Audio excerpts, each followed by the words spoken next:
ঘরের খাওয়া দাওয়াতে সকলকে স্বাগত জানাই। আমি এক নতুন রেসিপি নিয়ে এসেছি। আজকে ডালিয়া বানাবো। কড়াই গরম হয়েছে, সর্ষের তেল দিলাম। আর কি আমি উপকরণ নিয়েছি দেখাচ্ছি। বিনস কুচনো, কাঁচা লঙ্কা দুটো, আর ছোটো একটা টুকরো আদা নিয়েছি। বাটিতে রয়েছে মটরশুঁটি ভেজানো, গাজর কুচু কুচু করে কাটা, আর ডুমো ডুমো করে আলু কাটা। তারপরে এই যে ফুলকপি, একটু ফুলকপি দিয়েছি। এবার আমার কড়াই গরম হয়ে গেছে।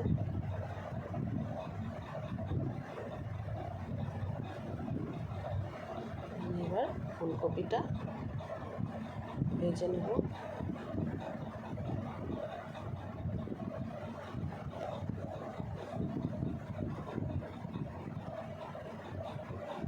ফুলকপিটাকে একটু লাল লাল করে ভাজবো।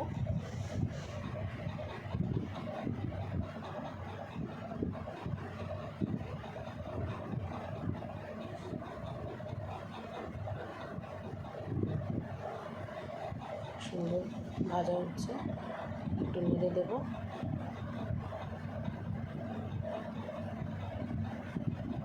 হালকা লাল হয়ে এসছে, আর একটু হবে।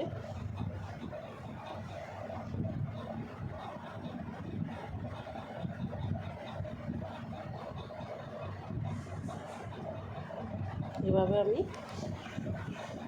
আস্তে আস্তে ফুলকপিটা লাল করে ভেজে নেব। এবার দেখুন ভাজা প্রায় হয়ে গেছে, সুন্দরভাবে ভাজা হয়ে গেছে।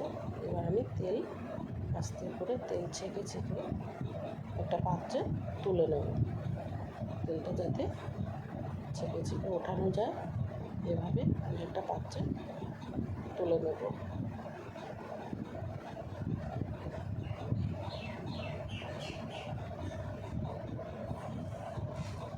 করে সব ফুলকপি তোলা হয়ে গেছে। শুকনো লঙ্কা, তেজপাতা, আর এবার আমি দেবো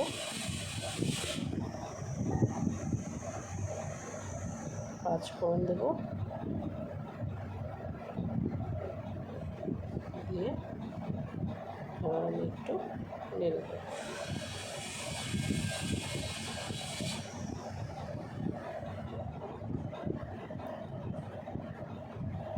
এবার আমার নাড়াচাড়া হয়ে এসছে। আমি ঝাল আরেকটু দেওয়ার জন্য 3টে চিড়ে রাখা কাঁচা লঙ্কা দিলাম। আপনারা চাইলে একটু বেশিও দিতে পারেন।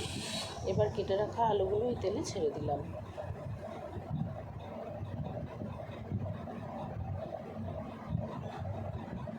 এভাবে আমি নেড়ে ছেড়ে কিছুক্ষণ আলুটাকে একটু ভেজে নেব।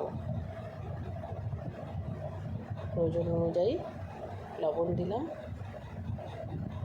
স্বাদ মতন যতটুকু দরকার আমি লবণটা দিয়ে দিচ্ছি। এবার আবার একটু মিশিয়ে নেব। এভাবে আলুটা প্রায় ভাজা ভাজা করে নিচ্ছি।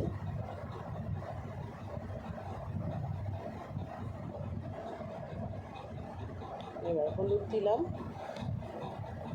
হলুদটাও দিয়ে এবার আরেকটু নাড়িয়ে ছাড়িয়ে আমি তেলের উপরে হলুদের কাঁচা গন্ধটা চলে যাবে। গাজরগুলো দিয়ে আবার আরেকটু আমি আলুর সঙ্গে ভেজে নেব।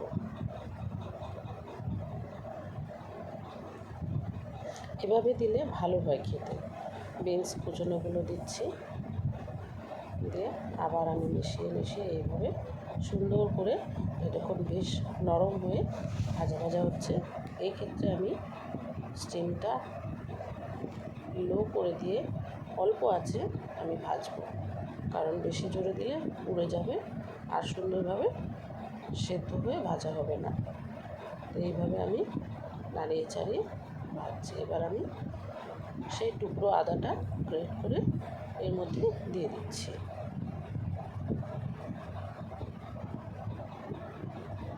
এটাও আমি গ্রেট করে দিচ্ছি তেলের উপরে।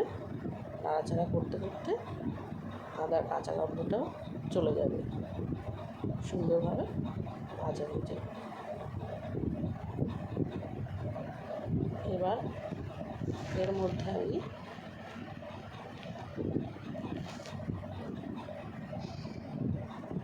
দেব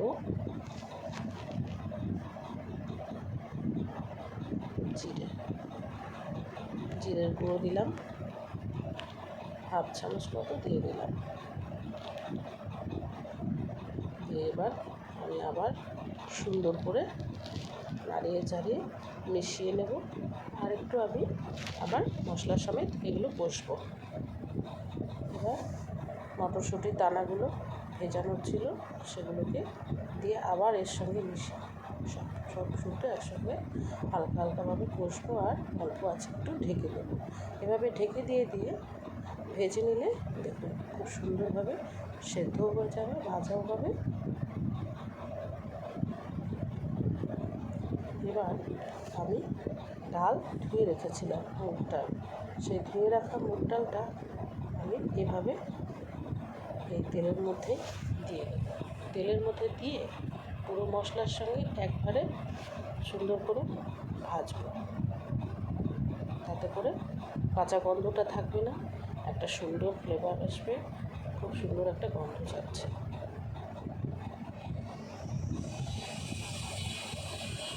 এভাবে সব মিশিয়ে মিশিয়ে আস্তে আস্তে ভাজবো। এভাবে বাড়িতে করে দেখবেন, কেমন হয় অবশ্যই জানাবেন, খুব ভালো হবে আশা করি।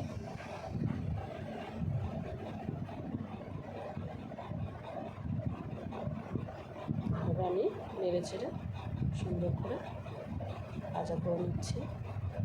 দেখুন প্রায় ভাজা হয়ে এসছে। এবার দেব আমি যে ডালিয়া রেখেছি এক বাটি, ওই ডালিয়াটা এর মধ্যে ঢেলে দেবো। এবার এই ডালিয়াটা দিয়ে আমি সব সময় একসঙ্গে মিশিয়ে নেব। ডালিয়াটা ভাজার দরকার হয় না, তবু আমি একসঙ্গে মিশানোর ক্ষেত্রে এটা এইভাবে দিলাম। এটা আমি অন্য রকমভাবে আপনাদের করে দেখাচ্ছি। অ্যাকচুয়ালি এটা অনেক রকমই করা যায়। এবার আমি ভাজা হয়ে যাওয়ার পরে জল দিয়ে দিলাম।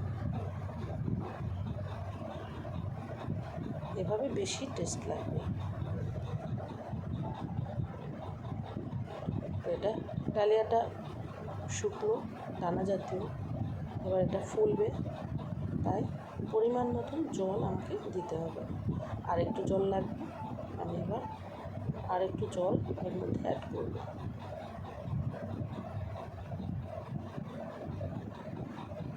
এভাবে আমি ফুলকপি ভেজে রাখা সেটাও এর মধ্যে দিয়ে দিলাম। এবার নাড়িয়ে আমি আর একটু লবণ দিয়ে দিলাম, স্বাদ মতো জল দিয়েছি সেই অনুযায়ী আরেকটু লবণ দিয়ে দিলাম। এবার আমি ঢাকা দিয়ে অপেক্ষা করব যতক্ষণ না ফুটছে। তো দেখুন কি সুন্দর ফুটেছে, আর একটা সুন্দর একটা রান্না তৈরি হয়ে এসছে। সব সেদ্ধ হয়ে গেছে, খুব সুন্দরভাবে সেদ্ধ হয়ে গেছে। রান্না আমার শেষের দিকে। এবার আমি এর মধ্যে ঘি দিয়ে দেবো, 2 চামচ ঘি দেবো।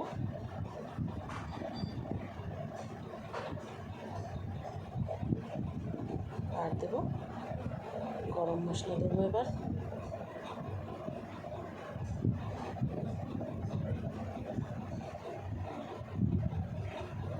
গরম মশলাটা দিয়ে দিচ্ছি, হাফ চামচ গরম মশলা দিয়ে এবার নাড়িয়ে আমি নামিয়ে নেব। রান্না আমার কমপ্লিট হয়ে এসছে, শুধু নামিয়ে আমি আপনাদের দেখাচ্ছি।